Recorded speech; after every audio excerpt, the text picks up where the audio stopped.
Sir దాదాపుగా చూస్తే ఈ సంవత్సరంలో లోకేష్ గారు మంత్రిగా, అలాగే మీ నియోజకవర్గ ఎమ్మెల్యేగా ఆయన పనితీరు చూస్తుంటే ఎక్కడికక్కడ కొత్త కొత్త నూతనంగా ఆయన ఆలోచనలు గానండి, ఈరోజు స్కూల్లో పిల్లలు ఏది కూడా ఇంటి దగ్గర నుంచి తీసుకెళ్లకుండా ఇప్పుడు స్కూల్ యూనిఫామ్ అని గానండి, పుస్తకాలు గానండి, మధ్యాహ్నం సన్నబియ్యంతో భోజనంతో సహా చూస్తుంటే ఎట్లా ఉంది సార్? మార్పు ఏమైనా కనిపిస్తుందంట? ఖచ్చితంగా 100% మార్పు అనేది వచ్చింది. హ్మ్.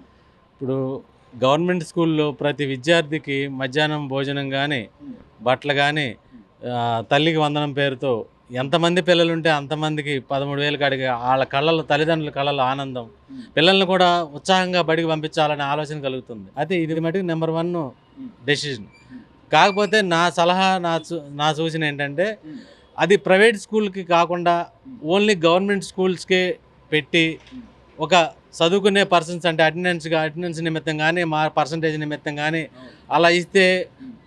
గవర్నమెంట్కి కొంత బర్డెన్ తగ్గుతుంది. హ్మ్.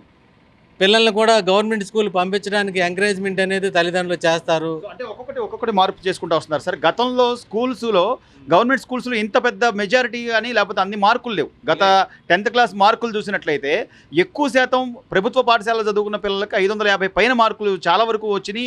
వాళ్ళందరినీ కూడా ప్రోత్సహిస్తూ వాళ్ళందరికీ ల్యాప్‌టాప్‌లు ఇవ్వడం గాని లోకేష్ గారు చూస్తున్నాం మనం. సో ఒక్కొక్కటి కొద్ది నిదానంగా మార్పులు చేసుకుంటూ వస్తారు. అవును. సో ఇంకా ఏమన్నా అంటే ఈ రోజున చంద్రబాబు నాయుడు గారు పథకాలు అమలు చేసే తీరు గానండి, పెద్దవాళ్ళ పెన్షన్ గానండి, గ్యాస్ బండలు ఇవ్వడం గానండి, రేపు మళ్ళీ ఉచిత బస్సు ప్రయాణం గానండి, ఇవన్నీ చెప్పినట్టు చేస్తున్నారంటారా? అవును, ఖచ్చితంగా అమలు చేస్తారు. ఆ నమ్మకం ఉంది. సరే, ఈ ఈ ప్రభుత్వంలో కొన్ని ఇంప్లిమెంటేషన్లు చేస్తున్నారు, ప్రజల నుంచి సలహాలు తీసుకుంటున్నారు. అలాగే ప్రజలకు అంటే ప్రజా దర్బార్ అని కానీ, లేకపోతే సీఎం గారే ప్రతి నెల వెళ్ళి ఆ లబ్ధిదారులకి పెన్షన్ ఇచ్చి వాళ్ళ ఇంట్లో కాఫీయో టీ కూడా పెట్టి పరిస్థితి ఉందంటే, గతంలో సీఎం జనాల్లోకి వెళ్ళే పరిస్థితి ఉంది. అసలు గతంలో సీఎం వెళ్ళేది, అసలు జనాన్ని చూడనిచ్చేవాడు. చూడటానికి వెళ్ళినా కూడా పరదాలు చాటునికి వెళ్ళాడు. కానీ అసలు ఆ ముఖ్యమంత్రికి ఈ ముఖ్యమంత్రికి నక్కకి నాగలోకానికి ఉన్నంత తేడా ఉందండి. ఈయన ప్రజానాయకుడు, ఆయన అలా కాదు. ఆయనకి ఈయనకి చాలా తేడా ఉంది. అసలు ఆయనతో పోల్చుకోవడమే తప్పు మంది. ఎవరైనా వెళ్ళి క్రిమినల్ దగ్గరికి వెళ్ళి ఓదార్చడం ఏంటండి? బెట్టింగ్లో డబ్బులు బాగొట్టుకున్నాడు, ఆడు చనిపోతే ఆడి దగ్గరికి వెళ్ళి ఓదార్చడం ఏంటంటే, అసలు ఈ ముఖ్యమంత్రి స్థాయి ఏంటి? నువ్వు అలాంటి వాళ్ళ దగ్గరికి వెళ్ళి ఓదార్చడం ఏంటి? అంటే నీ స్థాయి అంత దిగదార్చుకుంటున్నావో నువ్వు అర్థం చేసుకోవాలి. దానికి తోడు లా అండ్ ఆర్డర్ని ఏదో ఒక విధంగా డిస్టర్బెన్స్ చేయాలనే విధంగా అక్కడ కార్యకర్తలను తొక్కిసలాట్లు కానివ్వండి, లేకపోతే రప్ప అని బోర్డులు పెట్టుకోవడం కానివ్వండి, మేము వస్తే ఎక్కడున్న సప్త సముద్రాలు ఉన్న అవతల ఉన్న తీసుకొస్తామని బెదిరించడం కానివ్వండి. ఇప్పుడు ఏంటి సార్ ఈ బెదిరింపులు ఏంటంటే? ఈ కూటమి ప్రభుత్వం వచ్చింది, అనుకున్నది అనుకున్నట్టు చేస్తుంది. ఇలా ఈ ప్రభుత్వాన్ని ఎలా డిస్టర్బ్ చేయాలి, జనంలోకి ఎలాంటివి తీసుకెళ్తే వచ్చే పరిశ్రమలు రాకుండా పోతాయి, భయంతో జనం బెదిరిపోతారనే ఉద్దేశంతోనే అలాంటివి చేస్తున్నారు ఈ వైసీపీ వాళ్ళు. కాబట్టి జనం కూడా అర్థం చేసుకోవాలి. చాలా నష్టపోతారు. కంపెనీలు రాకపోతే ఉద్యోగాలు రావు. మనం డెవలపింగ్ అనేది ఉండదు, ఇక ఏమి ఉండదు. ఇప్పుడు ఇలాంటి పథకాలు చేయాలంటే కష్టం అవుతుంది గవర్నమెంట్కి. ఆ బడ్డీని ఎవరి మీద పడుతుంది? ప్రజల మీద పడుతుంది. ఇప్పటికే చాలా బడ్డీని పడుతుంది. అయినా కానీ కూటమి ప్రభుత్వం ధైర్యం చేసి ముందుకు తీసుకెళ్తుంది.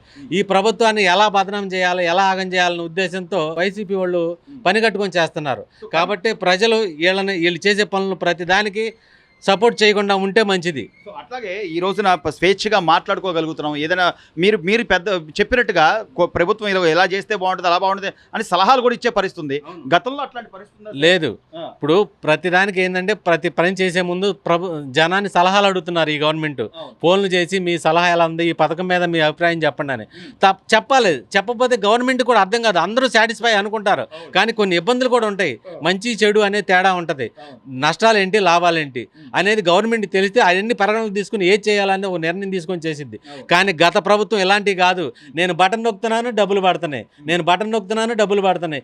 ఎవరికి ఇచ్చావండి డబ్బులు? నువ్వు ఎంతమందికి ఇచ్చావు, ఎవరికి ఇచ్చావు? ఎవరు పని చేసుకునే వాళ్ళు పని పాట లేకుండా సోమరిపోతులు చేసావు జనాన్ని. ఇవాళ ఏ పనికి వెళ్ళాలన్నా కానీ జనం ఎంత ఇబ్బంది పడుతున్నారు. అటు పనులు లేవు, ఇటు పిలిస్తేనేమో పనులు చేయలేకపోతున్నారు. మద్యపాన నిషేధం చేస్తానన్నావు నువ్వు వచ్చిన తర్వాత. ఏం చేసావు? ఇంకా 25 సంవత్సరాలకు అగ్రిమెంట్ చేసి డబ్బులు తీసుకొచ్చావు వాళ్ళ దగ్గర. అసలు నీకు ఈ మాటలు చెప్పడానికి సిగ్గుందా అని నేను అడుగుతున్నాను. నేను దానికి సార్, అన్నా క్యాంటీన్లు అనేవి ఒక ముద్ద 5 రూపాయలు పెడితే భోజనం, కడుపు నిండే భోజనాన్ని కూడా ఈ రోజున అది అసలు వేస్ట్, దాని మీద పెట్టే పెట్టుబడి అంతా కూడా వేస్ట్గా పెడతారని చెప్పి విమర్శిస్తున్నారు. అవును, విమర్శిస్తున్నారు. ఎందుకని విమర్శిస్తున్నారంటే 5 రూపాయలకు అన్నం పెడుతున్నారు, పని చేయకుండా వెళ్తున్నాను. అసలు పని పాట లేకుండా చేసిందే మీరు. ఇవాళ ఎంతోమంది అభాగ్యులు ఉన్నారు, ఆటో కార్మికులు ఉన్నారు, చేతి పనులు పనులు చేసుకుంటున్నాడు. గవాళ్ళు వెళ్ళి ఒక 5 రూపాయలు ఇచ్చి భోజనం చేసి ఇవాళ 5 రూపాయలకి ఏమొస్తుందండి? టీ కూడా రావట్లేదు కదా. 5 రూపాయలు ఇస్తే కడుపు నిండా అన్నం పెట్టి పంపిస్తున్నారు.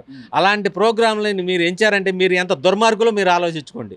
దానికి తోడు సార్ రోడ్లు, ఇప్పుడు ఈ రోజున రవాణా వ్యవస్థ బాగుంటేనే ప్రజలు రోడ్ల మీద హాయిగా తిరగలుగుతారు. గతంలో ప్రమాదాలు జరిగి కుటుంబాలు రోడ్డు మీద పడ్డ పరిస్థితి నుంచి ఇప్పుడు ఎట్లున్నాయి సార్ రోడ్ల పరిస్థితి? చాలా బ్రహ్మాండంగా ఉండే. అసలు నువ్వు వచ్చిన 5 సంవత్సరాలు పరిపాలించిన 5 సంవత్సరాలు ఏ ఒక్క రోడ్డు అన్నా నువ్వు పోసావా? ఇవాళ వెళ్ళి చూడు, నువ్వు ఎక్కడికెక్కడ రోడ్లు మరమ్మతులు చేశారు, బ్రహ్మాండంగా ప్రజలు తన పని తను చేసుకుంటూ వెళ్ళిపోతున్నారు. ఎవరికి ఇబ్బంది లేదు. అటు గవర్నమెంట్ సంక్షేమ పథకాలకి ఖర్చు పెడుతుంది, ఇలాంటి రోడ్లు వేయడానికి కానీ ఇంకా వేరే పనులు ప్రాజెక్టులు కట్టడానికి కానీ చేస్తుంది. నువ్వు ఆ టైంలో బటన్లు తప్ప నువ్వే పని చేసావు. బటన్లు నొక్కావు, నేను డబ్బులు వేసాను, బటన్లు నొక్కాను, నేను డబ్బులు వేసానని అనవసరంగా జనాన్ని సామరపోతులు చేసావు. కానీ సరిగా ఎవరికైనా ఇబ్బంది కలగకుండా చేసావా? గొంతెత్తి ప్రశ్న ఇచ్చిన వాడిని తీసుకెళ్లి జైల్లో పెట్టించావు. అలాంటి పనులు చేసావు. అందుకనే జనం నీకు 11 సీట్లు పడేశారు. ఇక ఈసారి నువ్వు కూడా ఇంకా ప్రవర్తన మార్చుకోకపోతే నీ సీటు కూడా నువ్వు గెలవడానికి ఎలాంటి ఇబ్బంది ఉండదు. కానీ మళ్ళీ నేను పాదయాత్ర చేయబోతున్నాను, మళ్ళీ జనాల్లోకి వస్తాను. గత 5 ఏళ్లలో సీఎంగా ఉన్నప్పుడు ఏనాడు రాలా.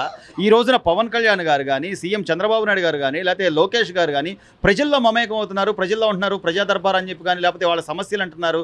రాష్ట్ర ముఖ్యమంత్రి మీ సమస్య ఏంటో నాకు చెప్పండి అని అడుగుతున్నాడంటే, ఇవన్నీ వదిలేసి నేను మళ్ళీ పాదయాత్ర చేస్తాను, నేను జనాల్లోకి వెళ్తాను అంటే ఎట్లా చూడాలి సార్? ఇప్పుడు అంతకుముందు నువ్వు మీ నాన్న లేనప్పుడు పాదయాత్ర చేసావు. అప్పుడు ఏంటంటే తండ్రి లేడు, పిల్లోడు, వాళ్ళు చేశారు వీళ్ళు చేశారు నమ్మి నీకు ఓట్లు వేశారు జనం. పాదయాత్ర ఒక్క ఛాన్స్ అన్నావు, అధికారంలోకి వచ్చి విధ్వంసం చేసావు అంతా. నిన్ను ఇవాళ ఎవరు నువ్వు పాదయాత్ర చేసినా నిన్ను సపోర్ట్ చేసేది ఉండరు, నీకు ఓట్లు వేసేది ఉండరు జనం. ఇప్పటికైనా మంచి మనసుతో ఆలోచించి ఇలాంటి దుశ్చర్యలు పాల్పడకుండా ప్రభుత్వానికి చక్కగా అసెంబ్లీలకు వెళ్ళి సూచనలు సలహాలు ఇస్తే రేపేదైనా కొన్ని సీట్లు వచ్చే అవకాశం ఉంది.